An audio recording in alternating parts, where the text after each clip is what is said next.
జై తెలంగాణ, జై Telangana. Thank you సమన్న, థ్యాంక్ యూ.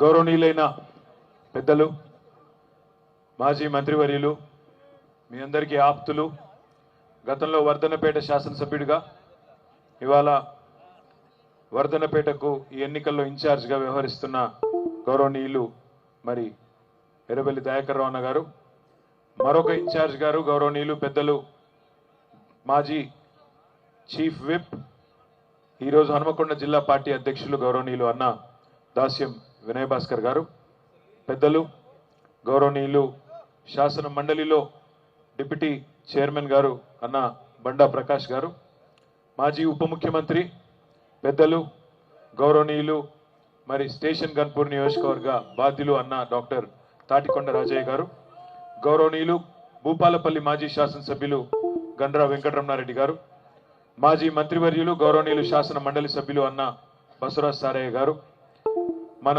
స్థానిక సంస్థల ఎమ్మెల్సీ ఈరోజు యువకుడు ఉత్సాహవంతుడు వరంగల్ ఈస్ట్ ఇన్ఛార్జ్గా ఉన్న తమ్ముడు పోచంపల్లి శ్రీనివాసరెడ్డి గారు, పరకాల మాజీ శాసనసభ్యులు గౌరవనీయులు అన్న చెల్ల ధర్మారెడ్డి గారు, కూడా చైర్మన్ గారు సోదరులు సుందర్రాజ్ గారు, గౌరవనీయులు సోదరిమణి లలితా యాదవ్ గారు, గౌరవనీయులు మాజీ జిల్లా పరిషత్ చైర్మన్ సమ్మారావు గారు, గౌరవనీయులు జనార్దన్ గౌడన్న గారు, కేతిరెడ్డి వాసుదేవ్ రెడ్డి గారు, వేదిక పైన ఉన్న గౌరవనీయులైన సీనియర్ నాయకులకు, గౌరవనీయులైన వర్ధన్నపేట నియోజకవర్గంలోని వివిధ మండలాల అధ్యక్షులకు, అదేవిధంగా వివిధ డివిజన్ల అధ్యక్షులకు, గౌరవ కార్పొరేటర్లకు, మాజీ కార్పొరేటర్లకు, ఎవరెవరి పేర్లు అయితే నేను చెప్పలేదో మనసులనే తిట్టుకోండి, బయటికి తిట్టుకోవద్దని కోరుతూ, మరి వేదిక ముందున్న పాత్రికేయ మిత్రులకు, వర్ధన్నపేట నియోజకవర్గం నుండి ఈరోజు ఇంత పెద్ద సంఖ్యలో రాత్రి 9 అవుతుంటే కూడా కదలకుండా రేపు వర్ధన్నపేటలో కసి తీరా ఓటేస్తాం, తప్పకుండా ద్రోహులను కసి తీరా కాటేస్తామనే విధంగా 50,000 ఓట్ల మెజారిటీ ఇచ్చి మన అభ్యర్థి సుధీర్ కుమార్ గారిని గెలిపిస్తామని ఇక్కడ సమావేశంలో పాల్పంచుకుంటున్న మా అన్నదమ్ములకు, ఆడబిడ్డలకు పేరు పేరున అందరికీ హృదయపూర్వకంగా నమస్కారాలు. మన పార్లమెంట్ అభ్యర్థి డాక్టర్ సుధీర్ గారికి కూడా హృదయపూర్వకంగా అడ్వాన్స్ గా కాబోయే ఎంపీ కాబట్టి అడ్వాన్స్ గా హృదయపూర్వకంగా శుభాకాంక్షలు కూడా నేను తెలియజేస్తా ఉన్నాను. వరంగల్లో ఉద్యమకారులకు స్థానం కల్పించాలి అనే నినాదం ఎప్పుడైతే కడియం శ్రీహరి గారు మోసం చేసి నయవంచనకు పాల్పడి గొంతు కోసి టికెట్ తీసుకొని పోయిండో, పార్టీ మారిండో ఆనాడే వచ్చింది.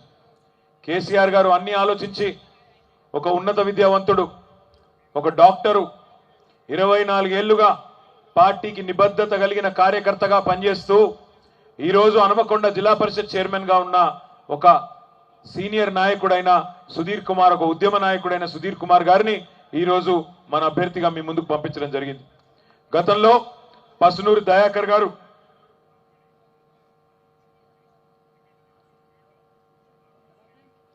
ఏం పెడుతున్నవి, గతంలో పసునూరి దయాకర్ గారు ఆనాడు వర్ధన్నపేట నియోజకవర్గ ఇన్ఛార్జ్గా ఉండి ఆ తర్వాత పార్లమెంటుకు అవకాశం వస్తే మీరు బ్రహ్మాండమైన మెజారిటీతో గెలిపించినారు. తదనంతరం రెండోసారి కూడా ఆయనకి టికెట్ ఇస్తే అప్పుడు కూడా గెలిపించినారు. మరి ఈరోజు దయచేసి నేను మిమ్మల్ని ప్రార్థించేది ఒకటే, ఇవాళ వరంగల్లో జరుగుతున్నది, పార్లమెంట్లో జరుగుతున్నది విశ్వాసఘాతకునికి, విశ్వాసఘాతకులకు ఒక నిబద్ధత, విశ్వాసం ఉన్న నాయకుడికి మధ్యన జరుగుతున్న పోరాటం అనే మాట మనందరం కూడా గుర్తుపెట్టుకోవాలి. ఇక్కడ ఇద్దరు ద్రోహులు, ముగ్గురు నిజంగా చెప్పానంటే, మారినేని రవీందర్రావు అంటే ఆయన మన పార్టీలోనే ఉండి ఇవాళ సెంట్రల్ బ్యాంకు చైర్మన్ అయినాక ఆయన కాంగ్రెస్ లకు పోయిండు. ఆరూరి రమేష్ 2 సార్లు ఎమ్మెల్యేగా కేసీఆర్ గారి ఆశీర్వాదంతో, మీ అందరి దయతో 2 సార్లు ఎమ్మెల్యే అయిన తర్వాత ఈసారి ఓడిపోగానే వెంటనే బీజేపీలకు పోయిండు. ఇంకొక వైపు ఏమో కడియం శ్రీహరి గారు, ఆయన ఒక్కసారి ఆలోచించండి, ఆయన టీఆర్ఎస్ పార్టీలకు వచ్చిందే 2013లో, సరిగ్గా ఆనాడు తెలంగాణ రాష్ట్రం వచ్చి 6 నెలల ముందు వచ్చిండు, వచ్చినాక 4 నెలల ముందే వచ్చిండు. వచ్చినాక ఆ రోజు కేసీఆర్ గారు ఆయన సీనియారిటీకి, వయస్సుకు, అనుభవానికి ప్రాధాన్యతనిచ్చి పార్లమెంటుకు పంపించిండు. వరంగల్ పార్లమెంటుకు మీరు గెలిపించిండ్రు. గెలిపించిన తర్వాత సంవత్సరం లోపలనే ఆయనని ఎమ్మెల్సీ చేసి ఉప ముఖ్యమంత్రిగా రాష్ట్రానికి తీసుకొచ్చిండు. తర్వాత మళ్ళీ నెక్స్ట్ టర్మ్లో మళ్ళొక్కసారి అవకాశం ఇచ్చి శాసన మండలికి తీసుకుపోయిండు.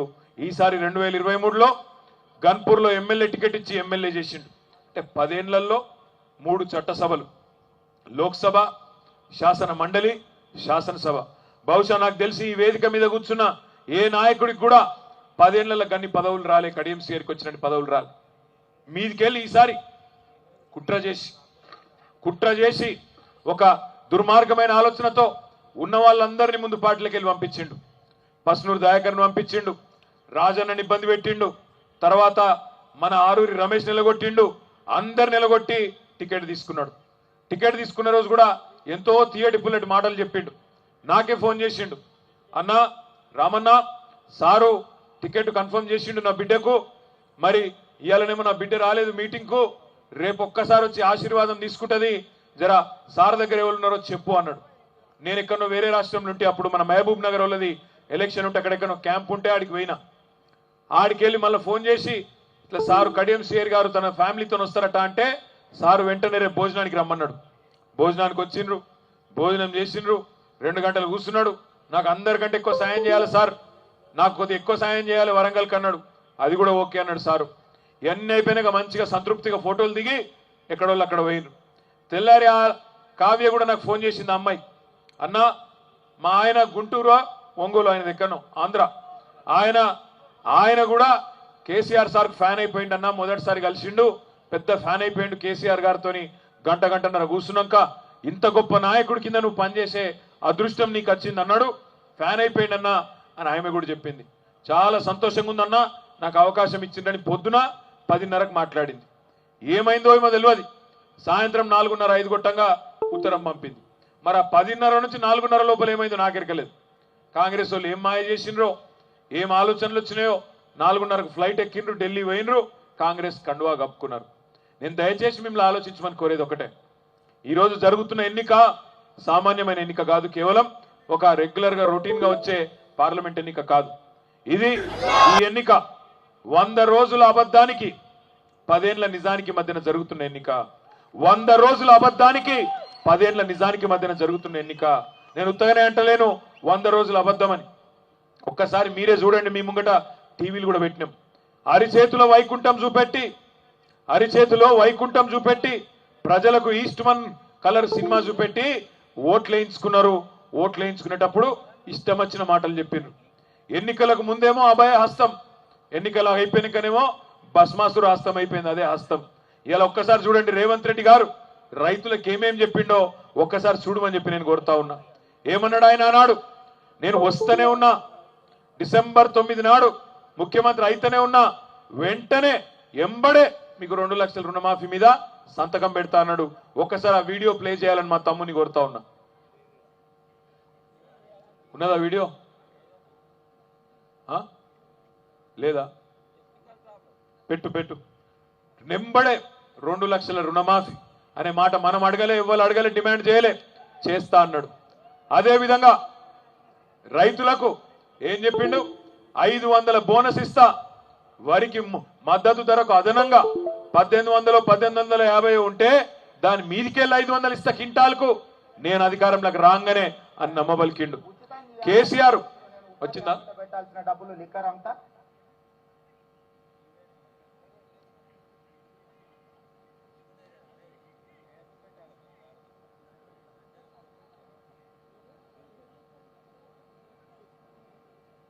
ప్లే కాదు, అవుతుందా కాదా? ఇదందరూ చూడాలి దయచేసి. చేస్తా. ఇవాళ చంద్రశేఖర్ రావు ఏమనుకుంటున్నాంటే రుణమాఫీ చేసిన ఓట్లు నాకు పట్టాయని. నేనేం చెప్తున్నా అంటే రుణమాఫీ అయిన వాళ్ళు అందరూ ఎంబడి పోయి మళ్ళీ 2 లక్షల రుణం తెచ్చుకొని డిసెంబర్ 9 నాడు నేను అవి మాఫీ చేస్తా. కాబట్టి రైతులందరికీ నేను విజ్ఞప్తి చేస్తున్నా, ఎంబడే పోయి బ్యాంకుకు పోయి లోన్లు తెచ్చుకొని వచ్చిన ఎంబడే నేను రుణమాఫీ చేస్తా. ఇవాళ రుణమాఫీ చేసిన వాళ్ళందరికీ నేను విజ్ఞప్తి చేస్తున్నా, ఎంబడే బ్యాంకు కోనరి, ఎంబడే రుణం తెచ్చుకోనరి, ఎంబడే 2 లక్షల రుణమాఫీ చేస్తా. అయిందా? ఎంబడే అయిందా? మార్పు బాగున్నదా? రైతులను అడగాలి మనం. మోసపోయినరు మీరు, ఈ మోసగాని మాటలు నేను గుర్తు చేయాలి. 2 లక్షల రుణమాఫీ అయ్యేనందుకు ఖచ్చితంగా రైతులు దండించాలని నేను కోరుతున్నా. అదేవిధంగా డిసెంబర్ 9 నాడు ఏమన్నాడు? కేసీఆర్ 2000 పెన్షన్లు ఇస్తున్నాడు, నేను 4000 పెన్షన్లు ఇస్తా అన్నాడు. 2000 కాదు 4000 ఇస్తా అన్నాడు. కేసీఆర్ ముసలవ్వకో ముసలయ్యకో ఇద్దరిలో ఒకరికే ఇస్తున్నాడు, నేను ఇద్దరికి ఇస్తా అని నమ్మబలికిండు. ఆ వీడియో కూడా చూపెట్టాలని కోరుతా ఉన్నా. పెన్షన్ ఎంత వస్తుంది? 2000 వస్తుంది కదా. వచ్చే నెల నీకు 4000 నీ ఖాతాలో పడతాయి. వచ్చే నెల డిసెంబర్ 9 నాడు పెద్దమ్మ 2000 కాదు, ఇందిరమ్మ రాజ్యం వచ్చి నీకు 4000 రూపాయల పెన్షన్ వస్తుంది. ఎవరు నడుకునే పని లేదు. ఇంతకుముందే సీన్ చెప్పి నీ మనోడు వచ్చి నీ కాళ్ళు ఒత్తుతాడు. ఇంట్లో ఉండే మనమాడు వచ్చి కాళ్ళు ఒత్తుతాడో కాళ్ళు గుంజుతాడో నాకు తెలియదు, కానీ 2000 అయితే ఇంకా ఆ 2000 కూడా ఎగ్గొట్టిండు సిగ్గులేనోడు. 2000 4000 చెప్తా అన్నాడు. జనవరి నెలలో 2000 కూడా ఎగ్గొట్టినాడు రేవంత్ రెడ్డి. గింత పచ్చి మోసగాడు. వడ్లకు క్వింటాల్కి 500 బోనస్ ఇస్తా అన్నాడు. క్వింటాల్కు నేను రాగానే ఎంబడే 500 బోనస్ పెట్టు, అది కూడా వీడియో పెట్టు. అత్యధికంగా రైతులు పండిస్తున్న పంట వరి ధాన్యం. ఇవాళ వరికి కనీస మద్దతు ధర 1960 రూపాయలు ఉంది. కానీ కేసీఆర్ చేతిలో రైతులు మోసానికి గురై ఇవాళ దళారులు మిల్లర్లు 1200కు 1400కు కొంటుండ్రు. కాబట్టి 1960 రూపాయలు ఉన్న వరి కనీస మద్దతు ధరకు మించి 2500తో ఒట్లు కొనే బాధ్యత, 2500కు క్వింటాల్ ఒట్లు కొనే బాధ్యత కాంగ్రెస్ పార్టీ తీసుకుంటుంది. అదేవిధంగా తీసుకొని తినలేము, కష్టమవుతుంది. కానీ 2500 రూపాయలు, 2500 బోనస్, 500 బోనస్ కలిపి ఎంఎస్పి కలిపి 2500. దయచేసి వర్ధన్నపేట నియోజకవర్గంలోని ప్రతి గ్రామంలో ప్రతి రైతును అడగాలి, వచ్చిందా 2500? వచ్చిందా 500 బోనస్? వచ్చిందా రాలేదా? 500 బోనస్ వచ్చిందా? 500 బోనస్ వచ్చిన వాళ్ళు కాంగ్రెస్ కోటేయండి, కడియం శ్రీగారి కోటేయండి. రానోళ్ళు ఖచ్చితంగా సుధీర్ అన్నకు కారు గుర్తు కోటేయమని చెప్పాలి. తులం బంగారం అన్నాడు. ఇక మన ఆడబిడ్డలకు సెంటిమెంట్, 1,00,000 రూపాయలు కేసీఆర్ ఇస్తాడు లగ్గానికి, కానీ మీదికెళ్ళి తులం బంగారం ఇస్తా అన్నాడు. ఒక్కసారి తులం బంగారం పెట్టు. షాదీ ముబారక్ కళ్యాణ లక్ష్మిలో ఈ రోజు 1,00,000 రూపాయలే వస్తున్నాయి. ఈ నెల అయితే 1,00,000. వచ్చే నెల మీరు తీసుకుంటే 1,00,000తో పాటు తులం బంగారం ఆడబిడ్డలకే ఇచ్చే. వచ్చిందా తులం బంగారం? వచ్చిందా తులం బంగారం? ఆడబిడ్డలను అడగాలి, వచ్చిందా? మరి రానందుకేద్దామా కాంగ్రెస్ పార్టీ కూడా సిగ్గు లేకుండా? ఇంకొక మాట కూడా అన్నాడు రేవంత్ రెడ్డి, నెలకు 2500 ఇస్తామా ఆడబిడ్డలకు, 100 రోజుల్లో గ్యారంటీలు అన్ని చేస్తా, నాది గ్యారంటీ మహాలక్ష్మి అన్నాడు. అది కూడా పెట్టు. 100 రోజుల్లో 2500 ఆడబిడ్డలకు 1,67,00,000 మంది ఆడబిడ్డల దగ్గర నగదు ఉంటేనే బెల్ట్ షాపులలో ఇస్తున్నాడు. అవునా? అందుకే మా అక్కల కష్టాలు చూసి నగదు మా అక్క దగ్గర ఉంటే పిల్లల చదువులు, ఇంటి ఖర్చులు, పండుగ పూట చుట్టం వస్తే ఇంత మంచి చెడ్డ చూడడానికి ఉంటది. అందుకే ప్రతి నెల 1వ తారీఖు నాడు ప్రభుత్వ ఉద్యోగికి జీతం వచ్చినట్టుగా ప్రతి నెల 1వ తారీఖు నాడు ఆడబిడ్డల ఖాతాలో 2,500 రూపాయలు ప్రతి నెల ఆడబిడ్డల ఖాతాలో వేయాలని కాంగ్రెస్ పార్టీ నిర్ణయం తీసుకున్నది.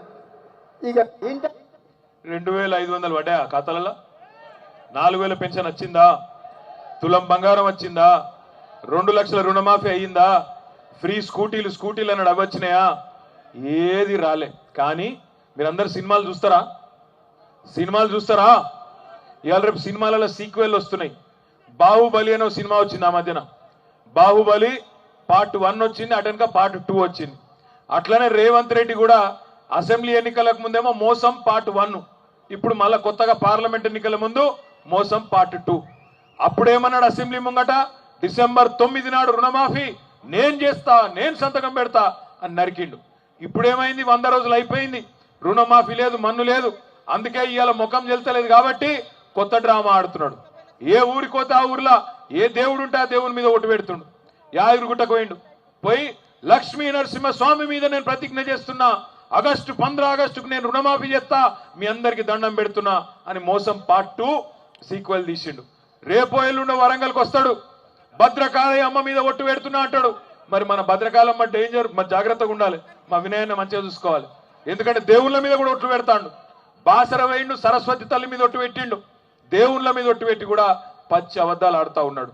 దయచేసి నేను మిమ్మల్ని కోరేది ఒకటే, మొదటిసారి ఎవడన్నా మనల్ని మోసం చేస్తే మన తప్పు కాదు. మొదటిసారి ఎవడన్నా మనల్ని మోసం చేస్తే అది మన తప్పు కాదు, ఎందుకంటే మంచితనం ఉన్నోళ్ళు నమ్ముతారు. కానీ రెండోసారి అదే మనిషి మనల్ని మోసం చేస్తే బరాబర్ అది మన తప్పే అవుతుంది. ఈ మాట మన రైతులకు, మన ఆడబిడ్డలకు, ప్రతి ఒక్కరికి చెప్పవలసిన బాధ్యత మన మీద ఉన్నది. ఇవాళ కడియం శ్రీహరిది ఒక మోసం అయితే రేవంత్ రెడ్డిది మరొక మోసం. అందుకే ఈ మోసగాళ్ల ముఠాకు కాంగ్రెస్ పార్టీకి బుద్ధి చెప్పవలసిన బాధ్యత మనందరి మీద కూడా ఉన్నది. రాజన్న చాలా విషయాలు చెప్పిండు, నేను దాని లోతులకు పోను. కానీ ఒక్కటి మాత్రం పక్కా వాస్తవం, కాంగ్రెస్ పార్టీ ప్రభుత్వం వచ్చినాక ఇవాళ తెలంగాణలోని ప్రతి గ్రామంలో రోజొక్కసారన్న కేసీఆర్ గారిని తలుచుకున్న మాట వాస్తవమా కాదా ఒక్కసారి చెప్పాలని చెప్పి నేను కోరుతా ఉన్నా. కరెంటు పోయిన ప్రతి నిమిషం కేసీఆర్ గుర్తొస్తున్నాడు, నీళ్లు రాని ప్రతి నిమిషం కేసీఆర్ గుర్తొస్తున్నాడు.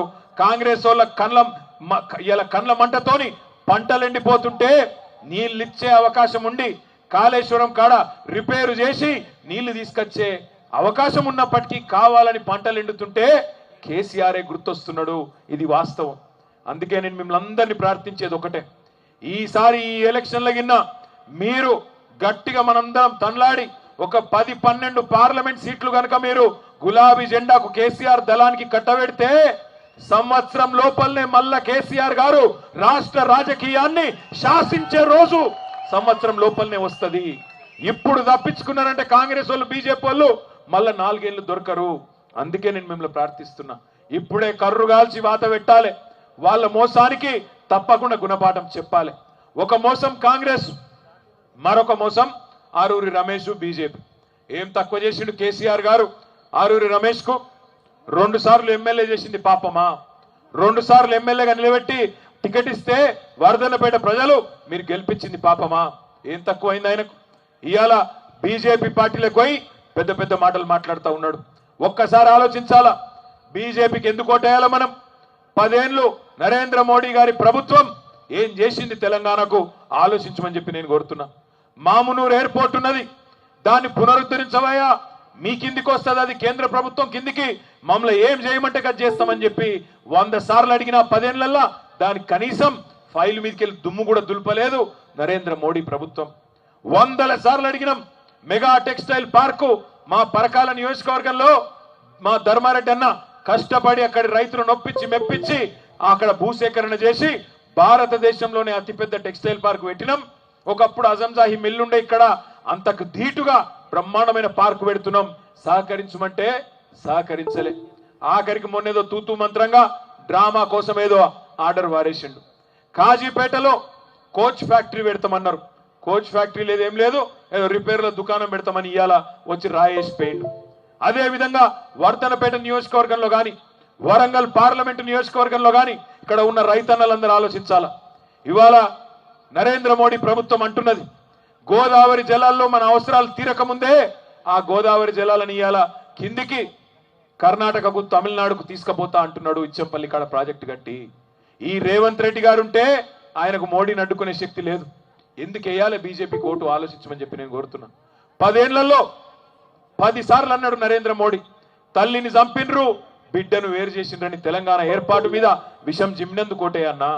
5 మండలాలు తీసుకుపోయి ఆంధ్రాలో బలవంతంగా కలిపినందుకు ఓటే అన్నా, లేదా మనకిచ్చిన పునర్విభజన చట్టంలో ఒక్క హామీ నిలబెట్టుకోనందుకు మనం ఓటే అన్నా, కాజీపేటలో కోచ్ ఫ్యాక్టరీ పెట్టనందుకు, బయ్యారంలో ఉక్కు కర్మాగారం పెట్టనందుకు, ఇచ్చిన ఒక్క మాట నిలుపుకోనందుకు ఓటే అన్నా, తెలంగాణకు ఒక్క మెడికల్ కాలేజ్ ఇయ్యనందుకు, ఒక్క నవోదయ పాఠశాల పెట్టనందుకు, ఒక్క విద్యా సంస్థ పెట్టనందుకు ఓటే అన్నా, లేదా 2014లో నువ్వే కదా డైలాగులు కొట్టినావు, నేను భారతదేశానికి మొత్తం ఏదైతే నల్లధనం బయటికి పోయిందో దాన్ని తీసుకొస్తా, ప్రతి ఒక్కరి ఖాతాలో 15 లక్షల రూపాయలు వేస్తా అన్నాడు నరేంద్ర మోడీ.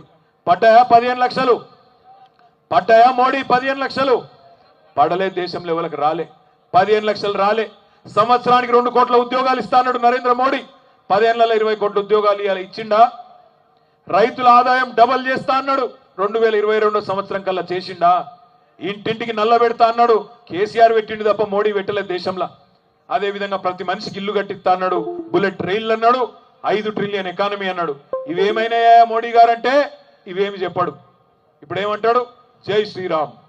అదొక్కటే తెలుసు, జై శ్రీరామ్. మనం కట్టలేదా గుడి? యాదగిరి గుట్టలో మనం కట్టలేదా యాదాద్రి? మనం ఎప్పుడైనా దేవుని అడ్డం పెట్టుకుని రాజకీయం చేసినావా?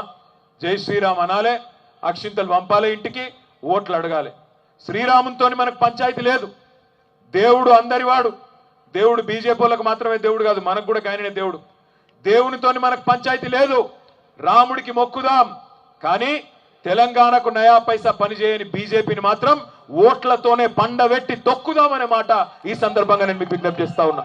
ఒక్క బుడ్డ పైసా పనిచేయలే బీజేపీ ఈ దేశానికి కానీ మన రాష్ట్రానికి కానీ. అట్లాంటి వాళ్ళని ఎందుకు ఆదరించాలి?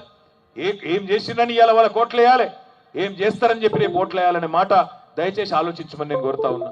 నేను ముగించే ముందు మీ అందరితో ప్రార్థించేది ఒకటే, ఈ పార్లమెంట్ ఎన్నిక సుధీర్ కుమార్ ఎన్నిక కాదు.